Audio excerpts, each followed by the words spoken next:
Gummy bear? Yeah, like a gummy. How many Superman shirts do you have? 8. Is that enough? Or are you going to get more? I see a few more down the line in my future. The one shirt I want more than anything, though, is a Blue Lantern shirt. At least you know what you want.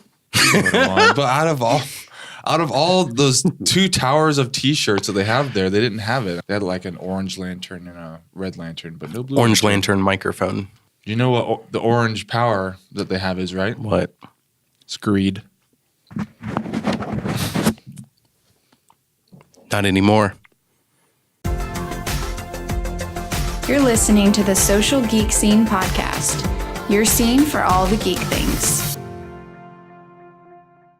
Hey, everybody. Thanks for tuning in to this week's episode. As always, I am Sam. And I am Jeremiah. And we have a special guest with us this week. Yes, this week, my friend and buddy Jill, we play music together sometimes. She brought us some gummy bears. She's a Deadpool fan. She has a skateboard injury. So that's healing up, right? It is. Great. Really excited to be here, guys. Thanks for having me. Yes, it's exciting. Sam, what are we talking about today? Well, in today's episode, we're going to be talking about the recently released movie X-Men Apocalypse. I think the last, maybe in the X-Men franchise, at least this storyline, and kind of the beginning of our summer blockbuster season. So, you guys ready just to dive in? Let's dive right in. You ready for this? Yes. Nope. No? Yeah. Yeah? Let's do it. Okay. X-Men Apocalypse, the third movie that we've seen in the new prequel trilogy starring James McAvoy, Michael Fassbender, Jennifer Lawrence, that whole cast, which are fantastic. And just going into this movie, I feel like there was, like a lot of these superhero movies, a lot of high expectations. Yeah. Apocalyptic movies. Yeah. Are not just all going the away. trailers, a lot of big explosions, a lot of destruction. Apocalypse is a very big X-Men villain in the comic book universe, in the X-Men universe. And so tackling a bad guy like this, I mean, there's a lot for the X-Men team to kind of like, can they actually defeat him? So going in, Jill, what were kind of your expectations for this movie? For the movie, I tried to not see a lot of the trailers and a lot of the stuff beforehand because I didn't want to have a lot of expectations. I didn't want to have a lot going into it. I just wanted to see it and just experience it for like the first time and not know anything ahead of what's going to happen and just be along for the ride the whole time. Right. Sam, I want to say my expectations were low. Really? Yeah. I didn't want to hype myself up too much because I wanted to be like, set them real low. So if the movie wasn't amazing, I wouldn't be, disappointed. So I set them real low, but they were good. It was good. It was expectational. Yeah. Sorry, I keep trying to do this X. I just keep trying to do this X thing, and it's not working. I'm going to stop immediately. Some of these X-Men movies, which the rights are owned by Fox, not Marvel Studios, some of them have been kind of hit or miss, so we're not really sure what we're getting. Yeah. I know they've tried to reboot everything with the prequel trilogy, with using time travel in X-Men Days of Future Past, so what's going on with this movie is we don't really know where the X-Men, like what's happening, how they're going to be like come together as a team. It's going to be a little bit different from the original trilogy that we saw. So, I mean, it's a superhero movie. I love superhero movies, so I was excited to see it, but I didn't really know what to expect going into it. But kind of where the movie starts off, we have kind of the origin story for Apocalypse, which he apparently was born thousands of years ago in ancient Egypt. Kind of saw him as a god-like creature, but he was actually a mutant. And I think he has kind of the ability to take other people's powers, or he can transfer his consciousness into another person or mutant and then takes his powers with him and then gains that particular person's powers. So he's become very, very powerful. Yeah. And he gets like younger, so he has like this mortality thing. Right. So he's kind of living forever until like a big rock falls on him. Right. Yeah, we kind of see some people see him as a false god, so they kind of sabotage this ritual where he's trying to transfer his body or his mind into another body. And then they kind of imprison him underground. He's kind of unconscious, and he stays there for thousands of years. Now, we're back present day. And this movie takes place 10 years after X-Men Days of Future Past. So everyone's a little bit older. We have Xavier's School for the Gifted is now up and running. Which is super awesome. And we see a lot of our favorite X-Men characters in the school, young, kind of untrained in the use of their powers, kind of still afraid to use them because they're out of control a little bit. But we saw in the last movie, Charles Xavier was kind of a broken man. He had lost Raven from X-Men First Class, and so his school had kind of fallen apart with the Vietnam War. But now he's kind of back to his old self. He's got all these kids coming to his school, and now he's reluctant to kind of turn them into the X-Men. He just wants them as students, not as soldiers or superheroes necessarily. Yeah. His whole like I want to help people is really cool. Like he doesn't have this. You could really go like really bad and dark if you have like all these students with all these crazy powers. Like you could do some serious damage, but he's wants to help them and show them how to control their powers so they can kind of fit back into society, which is a really cool thing for Professor X. I thought it was interesting that he wanted to open his school to people who weren't mutants as well. Yeah, very cool. They kind of kept that theme with him of he just wants a world united, mutants, non-mutants, just everyone kind of living together in peace and harmony, which is very ambitious with all the events that have kind of happened with mutants. But he has that hope and that desire. We kind of see a little bit of an origin of Cyclops before he gets his powers and him getting his powers and kind of being afraid and him coming to the school for the first time. And there are a few comedic scenes where he kind of showcased his powers and then destroyed Xavier's favorite tree from when he was a kid. That was awesome. But and we actually find out Cyclops is Havoc's brother, who was in X-Men First Class, a little bit in Days of Future Past. I've been trying to figure out the age difference between them because he couldn't be more than 16 years old in First Class. Days of Future Past was 10 years later. Now this movie is 10 years later. He's 20 years older from the first movie, and his little brother is still in high school. So he had to have been like 36, and his brother's like 15. Yeah, 16. mutants like age well, apparently. Yeah. So I don't know. That was just really stuck in my mind during the movie. But that was just a cool tie-in, you know, kind of a passing of the torch for him and wanting to kind of make his brother proud of him. And so now, all right, we have Charles Xavier. Where's Magneto in this movie?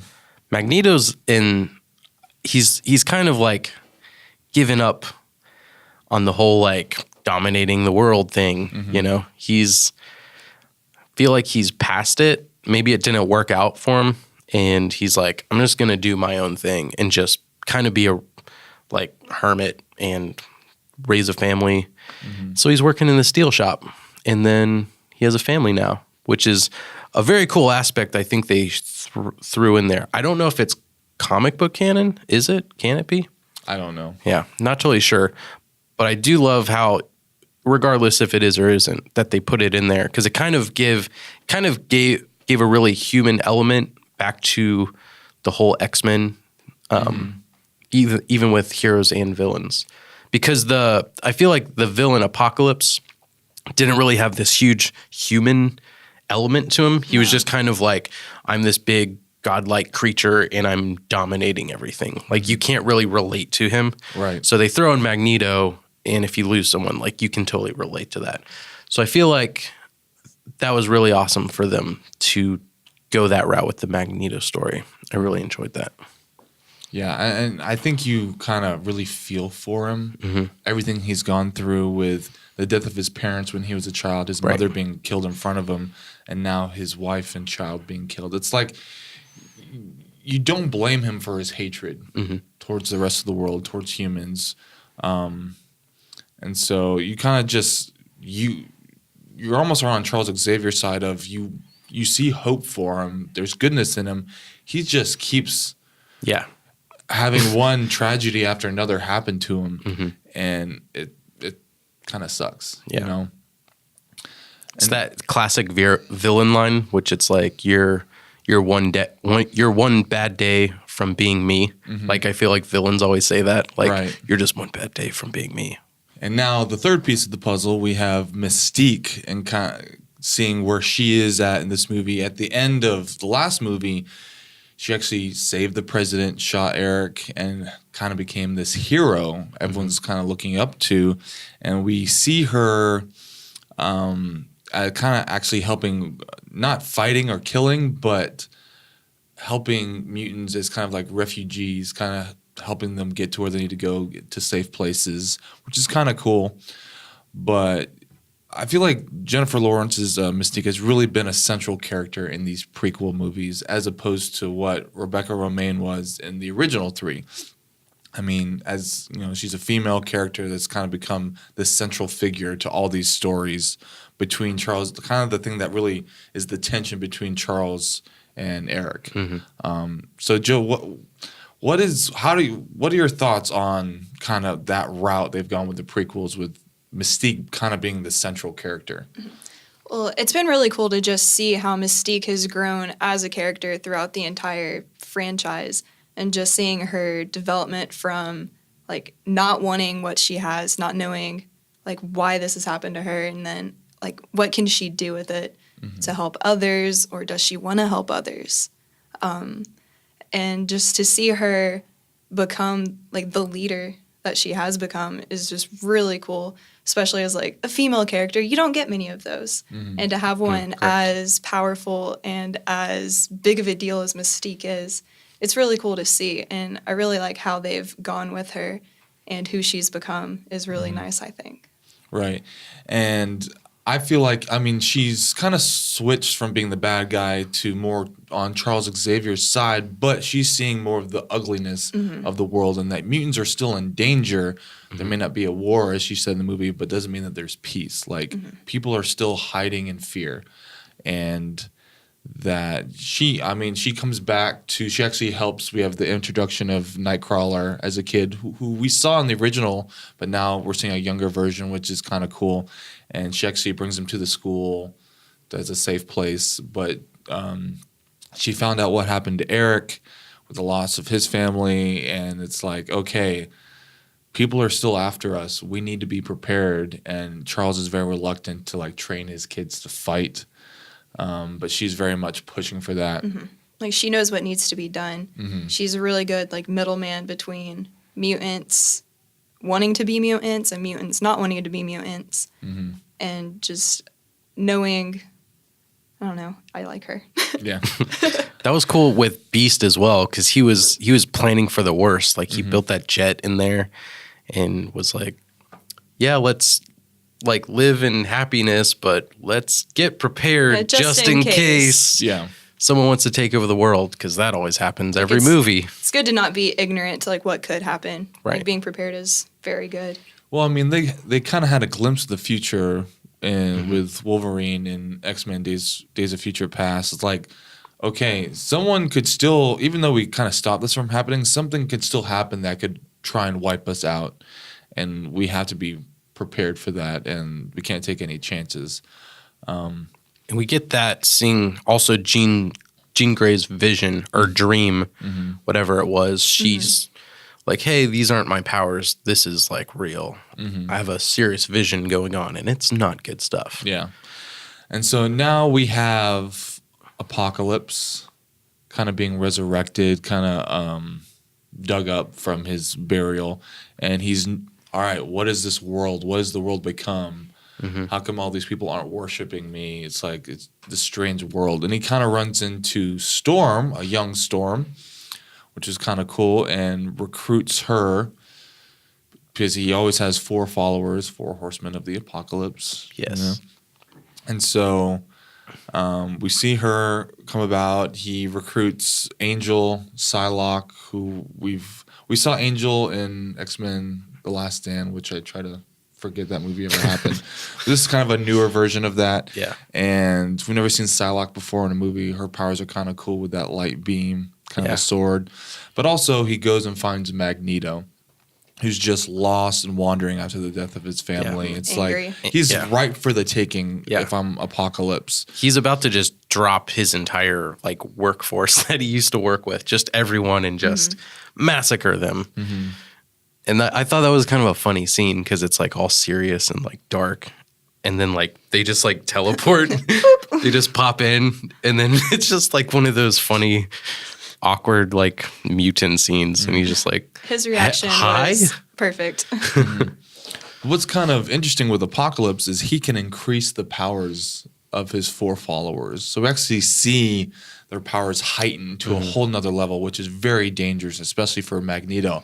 Right. He's almost like taking the entire Earth and just bending it to his will. Right. Which is major destruction.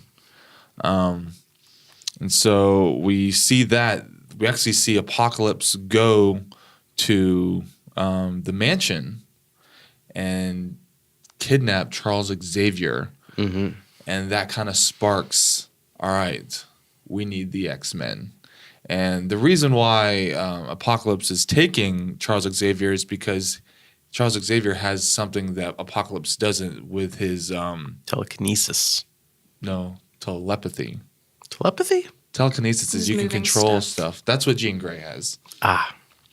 But his ability to connect with all the mutants, and with Apocalypse actually increasing his powers, he can connect to every living soul on the planet, which is very dangerous. And he wants him to send out a message to everyone, hey, your world's about to end. I'm taking over. Get ready to die. And so... And I like how he sends the secret message to Jean Grey. Kind of like hackers, but with telepathy. Crazy. And then what we actually see is when that happens, when they first take Charles, Havoc tries to stop them by shooting that beam, but then he accidentally hits the jet, and an explosion happens, destroying the mansion. But then in comes our favorite character, Quicksilver, onto the scene, running at a ridiculously fast rate to where it's almost like, I feel like this was the difference between Marvel's version, is that Marvel's version is like you saw him running really fast. This was like... This was beautiful. Everything just stops, and he's just moving around. So pretty. And he saves everyone from dying at the mansion except Havoc. Because he was the closest to the blast. To the blast. And so Cyclops is kind of mourning his brother's loss, or the loss of his brother. His brother's loss. And then we see another familiar face in William Stryker come and take away Mystique, Beast, Quicksilver, and Moira, who is also brought back onto the scene because she has a little bit of information about Apocalypse that we saw at the beginning of the movie. She was investigating. Yeah. And they take him away because everyone got this voice in their head, this message, and so the government's trying to figure out what's going on, and they know that that house is where some mutants live, and so they went and took them away. Okay, so we see the 4 of them being taken on to the helicopter, but then we have Nightcrawler, Jean Grey, and Cyclops kind of hiding somewhere, and then Nightcrawler teleporting the 3 of them onto the helicopter maybe to try and get them out, but then they realize there's something that's keeping them from using their powers, so they're all kind of stuck, and they go to the secret facility, which is a Stryker's government facility? Yeah. And that's where Wolverine, his origin story begins, which we didn't really know that until a little bit into that scene. And so we see the 3 kids kind of, once they get to that facility, trying to figure out a way to free Mystique and the rest of them. But then they run into a familiar face. And that face would be... Hugh Jackman, Shing shing. aka Wolverine, aka And Logan. we kind of have, the somewhat traditional origin story of Wolverine and his getting his claws, but it's a little bit different than in the previous movies that we've seen, where he got, his claws, and then something happens and he escapes all that rage and pain. But that didn't happen. They actually found him in a containment box. Yeah. Actually, Jean Grey kind of senses him, and there's all these soldiers after them. They've kind of been discovered, and she lets him out, and he just goes. She opens Pandora's box. Yeah, and he's just full on rage at that point, and starts slaughtering all these soldiers, protecting them. But we see him with a little bit of headgear on. He has this big old beard. His hair's long, so it's almost like he's been in that containment He's been there for a while. Yeah. So that's a little bit different. Like, they created him, and they're keeping him under lock and key as to use as a weapon. I mean, that's the Weapon X program that they were experimenting doing. Right. So that's a little bit different than what we've seen in the movies, but Yeah. maybe a little bit closer to comic book canon. Yeah. And it's probably different because of all the timeline changes. Right. Because it's getting a little difficult to follow all of the changes that are happening in the timeline. So that was probably just one of the ripples of time travel. But we did get to see a kind of a unique scene between Jean Grey and Wolverine. Yeah. She gave him back some of his memories, not all, which kind of It kind of calmed him down. Yeah. And maybe they took more of his memories in this version than before, and he was more of an animal. But she kind of restored some of his humanity, if you Right. will. Yeah, which gave him a couple pieces, but not all the pieces, which I feel like kind of ties it back to Wolverine's origins. When we first see Wolverine in the movies, he does have fragments of his memories, but he can't piece them all together. Right. So I thought that was like a really good tie-in that they threw in there, So, and that really helps them break. yeah, pretty much all That's the a great soldiers distraction. have been killed. He's just went to town on all these guys. Really bloody. Probably Everyone's the bloodiest. so dead. I know. Yeah. It's kind of No. the bloodiest So scene dead. we've seen in any of these X-Men movies. Yeah, The first 20 minutes of the movie is just so much death. Yeah. It's the apocalypse. Everybody's gonna die. Accurately named. Yes. So we see them rescue Quicksilver, Moira, Beast, and Mystique. And so now I think there's 7 of them. We do see Wolverine escape, and he goes kind of like in the traditional. He just runs Runs out in the snow. His role was very brief in the movie, but you can't have an X-Men movie without Wolverine. yeah. Apparently not. Yeah. Even if it's for 30 seconds. So now we have the team, and now the new formation of the X-Men team. Even them being that young, it's like, all right, we need soldiers here. Yeah. They get a little jet, they get some flight suits, they're on their way. And it's kind of cool here because you see Jean, and a young Jean Grey, a young Scott Summers, a young Nightcrawler, and they kind of are in over their heads. Like, this is like their first real world mission. They're flying into the center of like the apocalypse, and they have like 4 crazy mutants. Like, there's 4 mutants that are just tanks, and then there's Apocalypse. And that's their first mission. Like, there's no time to warm up here. Like, they've read some books, and now they're just jumping right in. So I kind of like their inexperience heading in. It just allows for a lot of like creativity, and like they don't know what they're gonna do. Right. They're just And they have that line in the movie. It's like, some of us don't know how to control our powers, and Mystique's like, well, then don't. Just kind of let loose, because this bad guy is a big dude, Yeah. and we just need to unleash everything we have, or else we're all gonna die. And so now we're back with Apocalypse. They still have Charles Xavier, and something we find out is that he wants to transfer his consciousness into Xavier's body because he wants his powers. yes. his ability to telepathically connect to everybody and then probably control everybody. So we see that, and the team's racing to help him. So we see the team arrive. I think they're actually in Egypt, and we've seen kind of the start of the end of the world. Magneto's kind of gone into this controlling the earth, metal everywhere, and just destruction all over the place. Mm-hmm. And Apocalypse is trying to do the ritual from we saw a few thousand years ago, transferring his consciousness. And I think Angel is kind of standing guard, protecting him. And so the X-Men are kind of going off to stop that from happening, fight, these bad guys. And we see Mystique and Quicksilver try and go and not really stop, but kind of petition to Magneto, hey, you didn't lose all of your family. Right. We are your family. Charles, me, and I think he wanted Quicksilver to say, oh, yeah, I'm your son, Yeah. which we find out, which was teased in the last movie. Mm-hmm. But I think he's reluctant.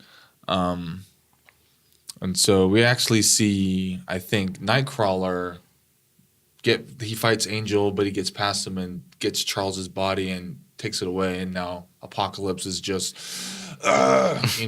So anger. Yeah. And Charles is bald. And Charles, oh yeah, they kind of give that origin story Yeah. of How he loses, how he loses his his hair as he's doing the ritual, almost transferring his body. It's like Charles's body is kind of transforming into what his body looked like, Mm-hmm. and he has no hair. So now we have our bald Charles Xavier. Yes. It only took someone transferring into his body for him to lose his hair. So, I mean, that was kind of a neat tie-in that they did. But we're seeing Beast fighting Psylocke a little bit. We're seeing actually Cyclops fighting a young Storm whose powers are actually very heightened because of Apocalypse. So we're seeing Storm on kind of a level we haven't seen from the previous movies. Yeah. I thought these fight scenes were really, really solid. Yeah.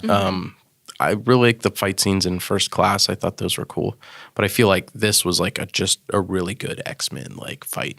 Yeah. Which we haven't had in a while. Right. I feel like we haven't, compared to other maybe superhero movies, X-Men haven't really had a lot of good battle scenes or fight scenes, or the way they used their powers wasn't that creative. But I think they really kind of executed that well, especially with them kind of using their powers for the first time and not being able to control them. It was very entertaining, at least for that. I like knowing that they didn't know like what they were doing. I mean, if you're going into the end of the world fight, you'd want some veterans on your team. Yeah. A couple. Like, hey, you know what you're doing, right? And they had like Beast and Mystique, which like Beast mean, Beast is good, but he's a beast. Like, he's strong. yeah. Yeah. But we need like some heavy hitters. Yeah. We need Wolverine. Why didn't we bring that one guy that we found in that cage with us with the claws? I mean, Yeah. He killed so many people. Like, we should have brought that him. guy would have been, This would be a piece of a cake. little useful right now. Yeah. So they kind of they have Charles Xavier kind of separated now from Apocalypse, but he's still actually connected to him mentally. Yes. They're linked. And Apocalypse is still trying to kind of control him or use him. But then Charles kind of uses that as an opportunity, like to fight him on a psychic level. Yes. Which is a cool idea. I like the battle inside the mind that they did. It was really cool, Yeah. I thought. I like the line, "You're in my house now." Yeah. That was And we haven't really seen that with Charles. We've never seen Charles actually in a fight with anybody, really. And this is kind of that opportunity, but actually Apocalypse gets the upper hand in his mind. And while this is happening, we actually see Magneto switch sides. Yeah. Yeah, which is interesting. And then I think the other villains are also switching kind of one by one. I think Psylocke doesn't switch, Yeah. or even Angel doesn't, but I think Storm Yeah. starts to, because I think it was Mystique. She actually tries Right, to take out Apocalypse, gets Right. close, but then And Apocalypse gets her and he's choking her. Yeah. And Storm looked up to Mystique for doing what she did in Yeah, the last we- one. So It was a nice Right. little tie back on her side of the story.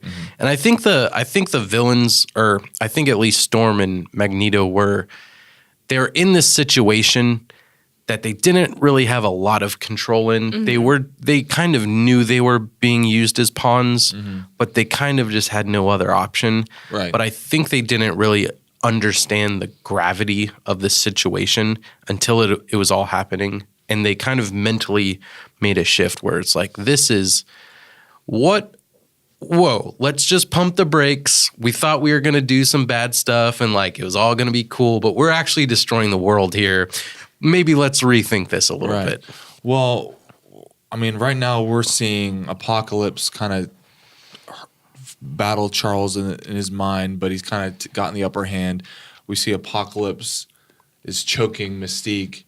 And one fight scene that was really cool was when Quicksilver actually went to fight Apocalypse, and he's just running around him, hitting them. He doesn't see it coming, and he's just knocking him back and forth throughout the air faster.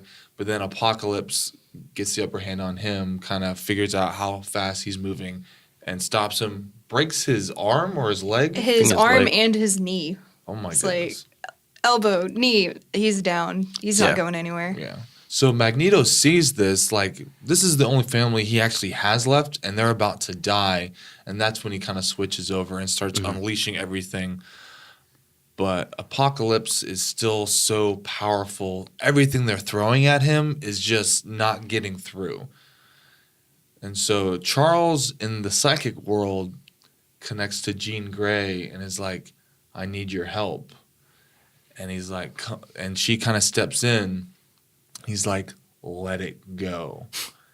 And then we see the introduction, at least in the prequels, to the Phoenix or the Phoenix Force, which is just one of the most powerful beings in the comic book Marvel universe. There's a few different origins or versions of that where it's actually alien in origin. They haven't really gone that route with these X-Men movies. But then as soon as she unleashes the Phoenix and it's like this fiery bird behind her in the real world, she just lets Apocalypse have it. And we see him disintegrate into nothingness. Which is good because that guy was a real piece of work. It's kind of a tool. Yeah. And so the X-Men win. We see Psylocke kind of leave. It's like, okay, we're not going to win this. I still don't like these guys. I'm going to go, you know. It's been real. It's been fun. Yeah. Charles gives Moira back her memories. They took from her in first class. Yeah. Which was a classy move. Yeah, we kind of see a little romance between the two of them that, I mean, it wasn't very present or central in the storyline here, but the kind of, I mean, give the bald guy in a wheelchair a little love, you know? Give him a little break. You know, he's been through a lot. Doing the best he can. Magneto has a family. Why can't he? Had. I mean, Oh, had yeah. it. Aw, too soon. I just gotta say, these people aged really well over a 20-year span Yeah. in these movies. Great job with the makeup there, Fox. So after everything happens, they save the world. You kind of see him back at the school. The mansion, and actually Magneto and Jean Grey are putting the house back together using their powers, which is kind of cool. Yeah. Magneto's he's come back into the fold, the family, and And you see Mystique now actually training an army instead of just the students. X-Men team. Yeah. And Charles has kind of admitted, okay, yeah, we need to be prepared. We need the ability to fight, and I'm not equipped to do that. But my sister can, not really sister, but Might as well be. Yeah. I trust her. I believe in her. She can do it. And Mystique's just like, all right, y'all, time to get ready. Let's get ready to fight or train or whatever. And now Storm has kind of come into the fold. She's a part of the X-Men. She came back to the school. And Quicksilver has joined the team. That's kind of where we see this movie end, was the new formation of a young X-Men team. And so I feel like this is the end of a trilogy. I don't think they're making any more based off of this version of these characters. I have heard that they're planning more X-Men movies, but I know that the next Wolverine movie is Hugh Jackman's last one, so I don't know if they're going to recast Wolverine. But kind of what has been your thoughts on this X-Men franchise, and where would you guys like to see it go? I love the X-Men franchise because it's such a cool dynamic. I think it's the only like superhero team dynamic. We have the Avengers, but they all come from like their solo films. We have Justice League, but they all come from solo, doing their own solo thing. X-Men's like the only just group of heroes that has really cool dynamics. And I feel they could go a lot of places if they really hunker down and focus on the team dynamics, So it's been really cool for that. And there's guys and girls that are mutants. I feel like Avengers, like we're almost going to get, is it Captain Marvel? Almost going to get her, but it's been how many movies? So I feel like there's a lot of diversity with X-Men, which is really cool that we don't really get a lot of that from the other hero movies. So I do like the franchise. I think the timeline stuff, it's getting kind of confusing, guys. It's getting so messy. Like, it's getting sloppy. But if I feel like we're still fixing the X-Men, I feel like this movie, they're like, oh, here's a young X-Men, and you're ready to watch X-Men now. No, we're not done with them. Yeah. Like they gave us a lot of movies prior, but I feel like they kind of broke them, then they were fixing them, and now they kind of fixed it again. It's like, here's the beginning of the X-Men, here's the end of the X-Men, but now here's a new beginning of the X-Men. Now let's make a new middle of the X-Men. Yeah. I mean, this version of the X-Men is still kind of set in the past. We need a present day accurate version of these characters. It's like, okay, we don't need to do necessarily origin stories anymore. No, we know who these people are. Right. But now is the time to do a present day as accurate to comic book canon as we possibly can versions of these characters, which I think Marvel has done a very good job of that with Captain America, Iron Man, and so on and so forth. It's time for a reboot, I think, and not a time traveling reboot, any of that. Okay, we get the picture. You guys made some mistakes, and you tried to fix them. That's fine. Give us about a 5-year break, and then you can start over, or send the rights back to Marvel. I would be okay with that, but I just feel like this X-Men franchise has dragged on for a while. It's been fun. It's been entertaining, but I feel like there's just something missing. Like, and they kind of are breaking things and not fixing them back and forth. So I feel like they just need to like hunker down a good storyline, like good timeline. Leave time travel out of it. Please. Like let's just do X-Men really well. Let's get back to like the core characters. Let's throw Gambit in there. Let's throw Rogue in there. Let's throw Jubilee back in there. Like the core characters. Let's get the core X-Men and just like do it as well as we can. And I think that alone would be incredible in what we need. I mean, I'll say this for Fox. They have done a fantastic job with casting for the X-Men. Great actors. And let's be honest, Hugh Jackman has kind of been the central piece.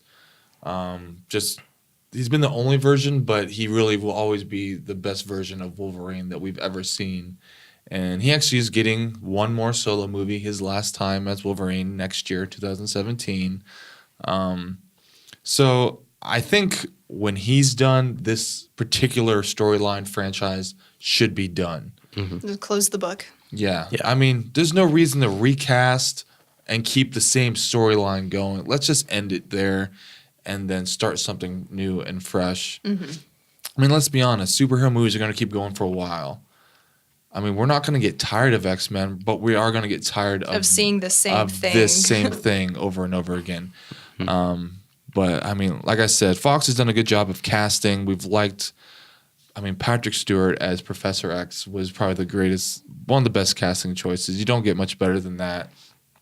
And Ian McKellen as Magneto. Just fantastic actors who are very much like they'll keep doing these movies. They love the comic book sci-fi stuff, and which has been great to see their continual support and involvement with these movies. So commitment's not the issue. It's great story writing, great storytelling, and direction for the franchise. So overall, X-Men Apocalypse, entertaining movie. It was fun. Superpowers, superheroes. It was great. A great start to the summer. Great summer blockbuster. You guys can check that out. It's in theaters now, if we didn't ruin it for you by talking about it for like an hour. Oh yeah, beware spoilers. Yeah, why are you watching this if you haven't seen it? I'll put that at the beginning. So Yeah. So that was our episode. Thank you guys for tuning in. If you liked it, leave us a comment in the comments below. Send us a tweet if you want to fight about our thoughts. Jill, thank you for being on the show. Thank you for letting me. Sam, thanks for being here. You know, it's always a pleasure. So thanks again, and we'll see you guys next week. Thanks for listening to this week's podcast. Make sure you subscribe to our YouTube channel, connect with us on the socials, and online at socialgeekscene.com.